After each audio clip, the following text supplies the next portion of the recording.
সাবেক শিক্ষামন্ত্রী দীপু মনি এবং সাবেক এমপি আরিফ খান জয় দুইজনকে বিজ্ঞ আদালতে আজকে হাজির করা হয় এবং এই মামলায় হাজির করে তদন্তকারী কর্মকর্তা এই দুই আসামির বিরুদ্ধে 10 দিনের রিমান্ড প্রার্থনা করেন এবং এই 10 দিনের রিমান্ড প্রার্থনায় অবৈধ সরকারের শিক্ষামন্ত্রী দীপু মনি এবং সাবেক সংসদ সদস্য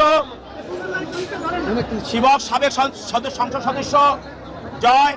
তাকে আজকে বিজ্ঞ আদালতে হাজির করা